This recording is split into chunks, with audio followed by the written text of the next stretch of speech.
Security लगाना चाहिए ना, वहाँ नहीं लगाए, वहाँ खा के चले आए हैं। हटा नहीं सकता था इसे, एक हाथ हटाता तो बाकी तो हमारे भाई तो थे ही रगड़ने के लिए इन लोगों के लिए। पूरा हाथ है, सब योगी का हाथ है, सीधा हाथ छोड़ खड़े हो गए। जब वो हाथ अकेले उठा दिए ना तब जाके पकड़े हैं। उसको आजीवन कारावास की सजा मिल गई थी, तो फिर कम से कम उनके साथ कुछ तो रियायत करना चाहिए। कौन से ऐसे नेता हैं जिनके ऊपर मतलब वो हुकूमत वो नहीं ना केस नहीं ना, बताइए हमको आप। 10 राउंड की फायरिंग हुई, उसमें कुछ पुलिस वालों को भी तो लगना चाहिए। पुलिस वाले एकदम इंतजार में रहे हैं कि मार लें, एकदम मर जाएं तो के बाद हम जाए इनका पकड़ी। पुलिस वाले भी मार सकते थे, क्यों नहीं मार पाए? ऐसे तो अभी मुसलमान होते तो मार डालते हैं, खाली मुसलमान पर आफत आ रही हो, कोई ऊपर नहीं। आप ये बताइए, हाथ खड़ा किए थे तभी तो पकड़े थे ना। रात का वक्त है, प्रयागराज में इस वक्त अतीक अहमद और अशरफ दोनों को कब्रिस्तान में दफनाया जा रहा है। दफन की प्रक्रिया शुरू कर दी गई है। जो आखिरी नमाज पढ़ी जाती है, क्या बोलते हैं उसको? जनाजे की नमाज। जी नो, वो पढ़ी जा चुकी है, ऐसा समझ? जी वो पढ़ी जा चुकी है। और ये कसारी मसारी का इलाका है, जहाँ पे आपको अगर याद हो तो 2 दिन पहले अतीक अहमद और अशरफ दोनों को पुलिस लेकर आई थी और पिस्तौल बरामद करने और कारतूस बरामद करने की खबर आई। उसी कसारी मसारी में इनका पुश्तैनी कब्रिस्तान है, जहाँ पर इनके पूर्वज भी दफनाए गए हैं। 2-3 दिन पहले जब इनके अतीक के बेटे का इनकाउंटर हुआ असद का, तो उसको भी यहीं दफनाया गया। अब दोनों को दफनाया जा रहा है। आप लोग सब लोग कहाँ से हैं? हमारा तो घर प्रयाग स्टेशन के पास है जी। आप यहाँ आए हैं कब्रिस्तान के पास, कुछ विशेष पर आपके जानते हैं, कोई रिश्ता है? सर देखिए, कहीं भी कोई मुस्लिम की मिट्टी होती है हम जाते हैं, कोई गैर मुस्लिम भी हो हम मिट्टी में जाते हैं। हमारे यहाँ मिट्टी में जाना, अंतिम संस्कार में जाना एक अच्छा परंपरा माना जाता है और हम लोग जाते हैं, किसी की मिट्टी हो, कोई गरीब हो अमीर हो। यहाँ तक कि जब कोविड का समय था, किसी ऐसी जगह भी हमने देखा जहाँ पे लोगों को छूने की इजाज़त नहीं थी, हम लोग वहाँ पे भी मिट्टी में जाते थे। हम लोग मिट्टी में जाते हैं, हमको लोग को मिट्टी में जाना मतलब हम लोग एक पुण्य का काम समझते हैं और जाते हैं। जैसे हमारे यहाँ नमाज पढ़ना नेक अमल माना जाता है, उसी तरह मिट्टी में भी जाना, जनाजे की भी नमाज पढ़ना नेक अमल में माना जाता है। क्या होता है, जैसे जो लोग नहीं जानते उनको थोड़ा बताइए कि जब किसी मुस्लिम को दफनाया जाता है तो क्या प्रक्रिया, क्या विधि होती है? देखिए उसमें सर, देखिए पहले तो उसको गुस्ल दिया जाता है। क्या होता है? गुस्ल में मिट्टी के बाद जो डेड बॉडी होती है उसको नहलाया जाता है, उसको गुस्ल दिया जाता है। गुस्ल हमारे यहाँ इंसान को पाक करने की एक प्रक्रिया है, गुस्ल दिया जाता है। गुस्ल में लोग उसको पानी डालते हैं, ये एक परंपरा रहती है इसमें, लेकिन ज़्यादातर घर के खास आदमी होते हैं। लेकिन जनाजे की नमाज में कहा गया कि आप किसी भी मुसलमान की जनाजे की खबर सुनिए, उसके यहाँ जनाजे में पहुँचिए, उसके जनाजे में पहुँचा जाता है। हम लोग पहुँचने की पूरी कोशिश करते हैं और इसीलिए हम लोग आते हैं। अंदर नहीं जा पाए? अंदर कहाँ जाने दिए? अब ये नया कानून निकल रहा है, आधार, ये क्या है ये सब? और कभी सुना है आपने? आधार लगता है, और कभी और कहीं आधार ले गए तब भी नहीं जा दे रहे हैं। हाँ बोला, अरे कह रहे हैं कि आदमी बहुत ज़्यादा है, बहुत ज़्यादा आदमी हो गए। कितने ज़्यादा आदमी हो गए हैं? इतनी बड़ी कब्रिस्तान है कि 40 आदमी भर गया। आप छोड़िए, पहले पूछिए कि किस कानून में लिखा है कि कब्रिस्तान में आई कार्ड दिखा के तब एंट्री हो। सीधा सा रीज़न ये है कि किस कब्रिस्तान में ऐसा रूल निकाला है, किस संविधान ने निकाला है कि मिट्टी में जाने के लिए, अगर हम अंत्येष्टि के लिए कहीं अगर संगम में जाएंगे, अगर जलाने हम जाएंगे तो उनसे कहेंगे आधार कार्ड लेके आओ, तब लकड़ी देंगे, तब आदमी जलेगा। बिना आधार के ना जल पाएगा। इसमें 10,000 आदमी आ जाएंगे। ये कब्रिस्तान इतना बड़ा कि इसमें 10,000 आदमी आ जाएंगे। यहाँ 150 आदमी नहीं जाने दे रहे। कितने आदमी होंगे अंदर? अरे मुश्किल से 50, 60, 70। उससे ज़्यादा तो फोर्स है। फोर्स क्या कर लेगी? फोर्स को तो कोई रूल मालूम नहीं। सिक्योरिटी लगाना चाहिए ना, वहाँ नहीं लगाए, वहाँ दिखा के चले आए हैं और यहाँ सिक्योरिटी दिखा रहे हैं। कहाँ पे सिक्योरिटी लगानी? जहाँ सिक्योरिटी लगाना चाहिए। नहीं समझ रहे हैं क्या आप? जो आप अस्पताल में बात, हाँ अस्पताल की हम बात कर रहे हैं, साफ साफ बात कर रहे हैं। वहाँ पे आके वो गोली चला रहा है और पीछे से हट रहा है। इसे आपके ये पुलिस वाला वीडियो देखिए, उसमें साफ साफ दिख रहा है। उस वीडियो में हटा नहीं सकता था इसे, एक हाथ हटाता तो बाकी तो हमारे भाई तो थे ही रगड़ने के लिए इन लोगों के लिए। तो वहाँ पे जो है आप मानते हैं कि सिक्योरिटी लैप्स हुआ? सिक्योरिटी बहुत बिल्कुल, इसमें सिक्योरिटी का पूरा हाथ है, सब योगी का हाथ है, सीधा योगी का हाथ है। ये पुलिस की सिक्योरिटी सर इस तरह से गई, इशारे पे काम कर रही है, सीधी सी बात है। वो कह रहे हैं कि पुलिस वालों ने पीछे खींचा है और फिर पुलिस वालों ने पकड़ा उनको, जो नहीं हाथ छोड़ खड़े हो गए। जब वो हाथ अकेले उठा दिए ना तब जाके पकड़े हैं। होंगे वीडियो, आप तो खुद ही देखे होंगे। आप बताइए क्या किए थे उसमें? जो पहले तभी तो पकड़े थे ना। आप ये बताइए, हाथ खड़ा किए थे तभी तो पकड़े थे ना। माफिया अतीक और अशरफ को मेडिकल के लिए ले जाया जा रहा है। माफिया का मतलब ऑन ऑफ टॉप, तो टॉप का मतलब ये होता है अगर कोई माफिया जा रहा है या किसी की सुरक्षा के लिए जा रही है तो उसके पीछे काफ़ी सुरक्षा भी लगे होंगे। उन सुरक्षा कर्मियों की ये जिम्मेदारी, जैसे ये रैपिड एक्शन फोर्स लगी है तो ये हमारी सेफ्टी के लिए लगी है कि कोई अंदर ना जा सके। तो इनकी ये ड्यूटी है कि कोई अंदर जाएगा तो इनके ऊपर एक्शन लिया जाएगा।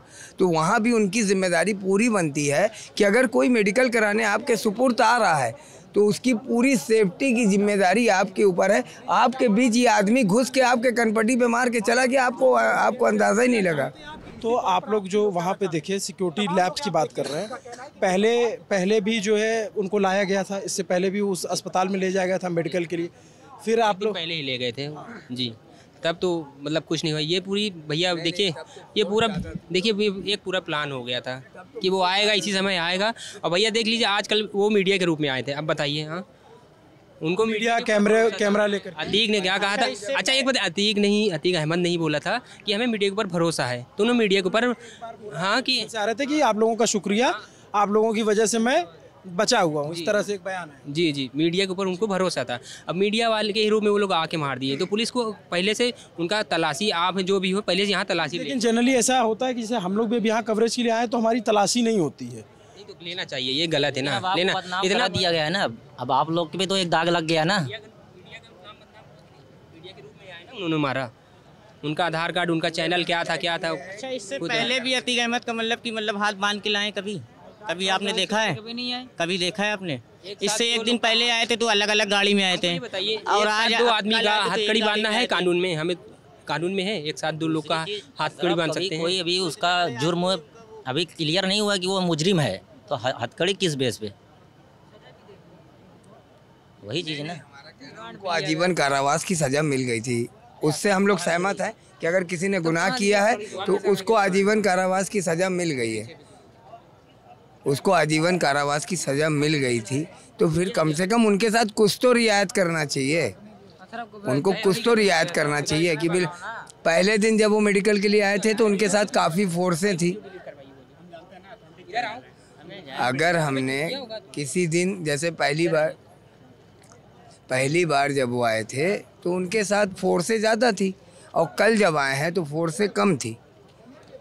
पुलिस वालों से हमने ये सवाल किया कि भाई जब आप लोग पहले दिन आए तो उस दिन फोर्स ज़्यादा लेती, दूसरे दिन जब आप लोग आए तो फोर्स कम थी, तो पुलिस ने ये कहा कि पहले दिन असद का एनकाउंटर हुआ था इसलिए सिक्योरिटी टाइट थी, दूसरे दिन रेगुलर रूटीन में ले गए थे। इस पे आप असद की मिट्टी भी तो थी नहीं, तो जिस दिन उसी दिन असद की मिट्टी हुई है, कल ही असद की मिट्टी हुई है, उसी दिन सांसद जी भी खत्म, कल ही असद की, उसी दिन सांसद जी भी खत्म हो चुके हैं। 10:30 बजे असद का 10:30 बजे असद की मिट्टी हुई है, उसके बाद 9:30 बजे इनका। आप लोग क्या इधर आसपास के इलाके में उनको कैसे जानते हैं आप लोग अतीक अहमद को? उनका इतना बड़ा नाम है आप नहीं जानते? उनका इतना बड़ा नाम है आप नहीं जानते?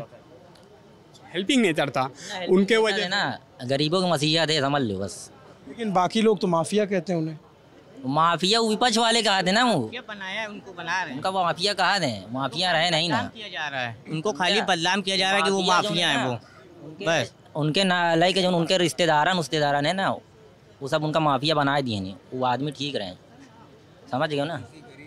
शादी कराना हो तो उनके पास जाने से ये नहीं पूछा जाता कि कौन जात के हो कौन धर्म के हो, आप बेहिचक जाइए, पूरी शादी का खर्चा मेरे तरफ से। लेकिन उनके ऊपर भी कई सारे आरोप थे, जैसे राजू पाल का मर्डर हुआ, उसमें उमेश पाल के हत्याकांड में आप लोगों ने देखा होगा असद की तस्वीरें उसमें थी, वो सीसीटीवी फुटेज में दिख रहे थे गोली चलाते। उसको तो मैं मान रहा हूँ, ठीक है भाई, वो तो ठीक है। कौन से ऐसे नेता हैं जिनके ऊपर मतलब वो हुकूमत वो नहीं ना केस नहीं ना, बताइए हमको, आप ही बताइए कौन से ऐसे मतलब नेता हैं जिनके ऊपर केस नहीं ना। पाल हत्याकांड में उनका फुटेज देखा गया तो उसको कानून सजा देगी कि आप सजा देंगे? उसमें तो पुलिस ने इनकाउंटर किया और पुलिस ने तो आदेश था कि अगर इनको कहीं देखा जाए इन शूटरों को तो इनकाउंटर कर दिया जाए। चलिए वो एक नॉर्मली तो सर वायलेंस कहीं से भी गलत सही नहीं होता, चाहे वो उमेश पाल मारे गए, लेकिन अगर ये कानूनी प्रक्रिया से अगर ये सज़ा दिलाई गई होती तो कानून व्यवस्था पे हमारा विश्वास बढ़ता, हमारा देश का संविधान विश्वास बढ़ता। यहाँ तो कानून व्यवस्था से विश्वास टूट गया ना। यहाँ तो हम कहते हैं उमेश पाल के साथ गलत हुआ, राजू पाल के साथ गलत हुआ, लेकिन अगर कानूनी प्रक्रिया से इनको सज़ा दिलाई, फांसी दिलाई जाती, हम आपके सपोर्ट करते हैं, हमको कोई तकलीफ ना होती। लेकिन ये इनकाउंटर हो, चाहे पुलिस की तरफ से वायलेंस हो, चाहे पब्लिक, सर वो तो क्रिमिनल थे ना, उनके पास 302 का केस चार्ज हुआ ना, फाइल चार्ज लगा ना 302 का, बिल्कुल 302 लगे। एक्स्ट्रा जो चार्जेस थे लगे ना, पुलिस वाले के ऊपर से कोई चार्ज लगेगा क्या? वायलेंस हुआ ना, वायलेंस के खिलाफ होना चाहिए सर। वायलेंस, पुलिस ऐसा कह रही कि आत्मरक्षा में फायरिंग की, जो पुलिस की थी। सर पुलिस की थ्योरी है, लेकिन ये पुलिस भी, आप भी जानते हैं कि ये थ्योरी कितना हद तक सही बैठता है। आप दिखा रहा कालवन अस्पताल में 18 नहीं 10 राउंड की फायरिंग, 10 राउंड की फायरिंग हुई। उसमें कुछ पुलिस वालों को भी तो लगना चाहिए। पुलिस वाले एकदम इंतजार में रहे हैं कि मार लें, एकदम मर जाएं तो के बाद हम जाए इनका पकड़ी। पहली गोली चलाते उतने पुलिस वाले काहे के लिए पुलिस है यार, भर्ती कर लिए प्यार से भरा हुआ है पुलिस को, मतलब हमारी सुरक्षा। हाँ, उनके पास असला नहीं रहा, उनके पास असला होता है वो मार देते हैं गोली, पीछे से पकड़ छोड़ कर रहे थे। जो पुलिस वाले को कह रहे कि अचानक से हमला हुआ और पता नहीं है, अचानक से पीछे से पकड़ रहे थे, वो साफ नहीं आ रहा है। इतने असलाहे हैं देखने के लिए थोड़ी नहीं। हमारे आदमी के पास हम लोग पहुँच नहीं पा रहे हैं, जिंदे आदमी के पास छोटे छोटे लड़कन पहुँच गए।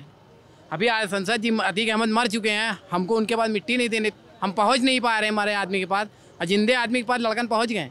कैसे पहुँच गए? हम लोग को जाने देना मिट्टी में भी, जब वो जिंदे थे तो कहाँ कोई उनके, सब पहुँच रहे हैं, आम नाने लड़के पहुँच रहे हैं। अब इतनी समय वो मर गए हैं, इतनी समय वो खत्म हो गए, मर गए, मिट्टी में मिल गए, तो अब हम लोग क्या करें? अब तो हम लोग जा ही सकते हैं ना मिट्टी देने। अब बताइए, हम लोग जाने नहीं दे रहे हैं। पुलिस जो कह रही है कि सिक्योरिटी बंदोबस्त लगा रखा है, चूँकि उनकी पत्नी शाइस्ता वो भी नामजद है किसी मुकदमे में और वो फरार बताई जा रही, तो उनकी तलाश के लिए नकाब वाली जो नकाब पहन के उनको पकड़े ना।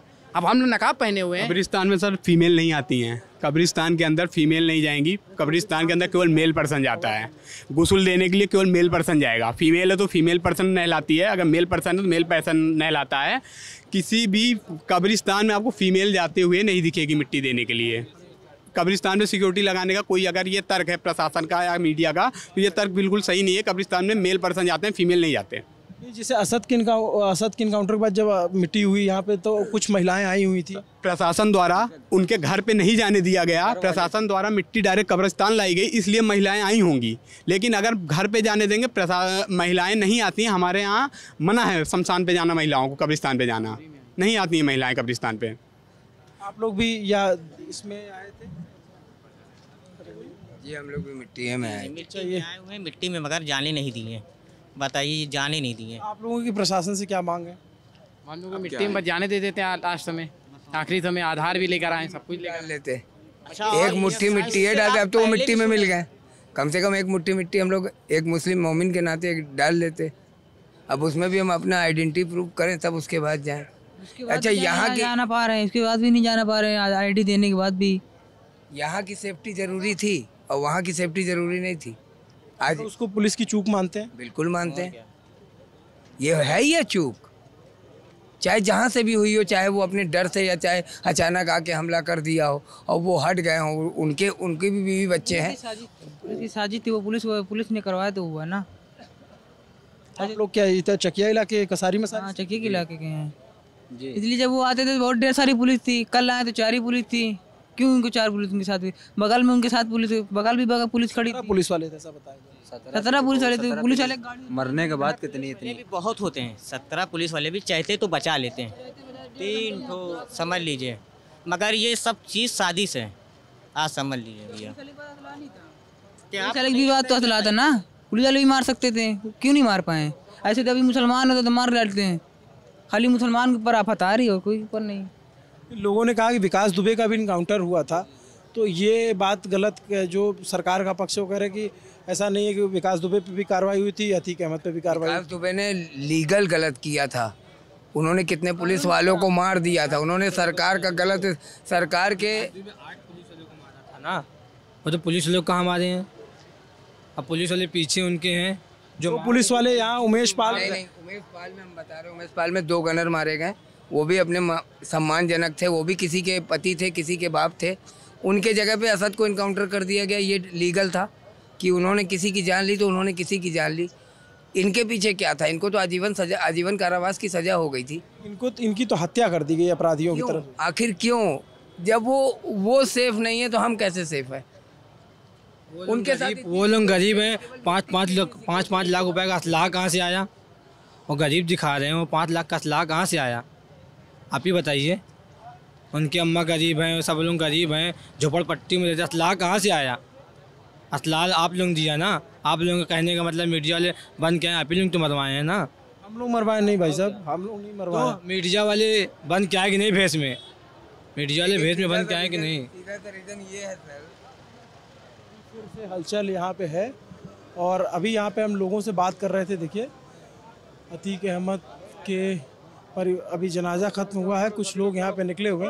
आपने यहाँ लोगों से बात सुनी जिनको जनाजे में जाने से रोका गया, नहीं जा पाए जनाजे में। तो ये लोग इधर आओ। मोहन, आप लोग जनाजे में गए थे? हाँ, आप लोग जनाजे में थे? No question. क्या हुआ? जी मिट्टी हो गया और कुछ नहीं। कितने लोग थे? अरे तो करीब 100-150 थे। तो ये लोग, कुछ लोग जो कब्रिस्तान के अंदर थे जनाजे में, वहाँ पे दफन की प्रक्रिया हुई। यहाँ पे आपने लोगों से बातचीत सुनी, लोगों के अपने आरोप हैं, लोग इस बात से भी खफा हैं कि उनको नहीं जाने दिया गया। पुलिस प्रशासन ये बात कह रही है कि हम सुरक्षा की वजहों से कम लोगों की भीड़ ना हो पाए, इस वजह से ऐसा किया। ललन टॉप की आपको ये पूरी बातचीत कैसी लगी कमेंट करके ज़रूर बताइए। मेरा नाम है अभिनव पांडे, मेरे साथ कैमरे के पीछे है मोहन कनौजिया। देखते रहिए दी ललन टॉप।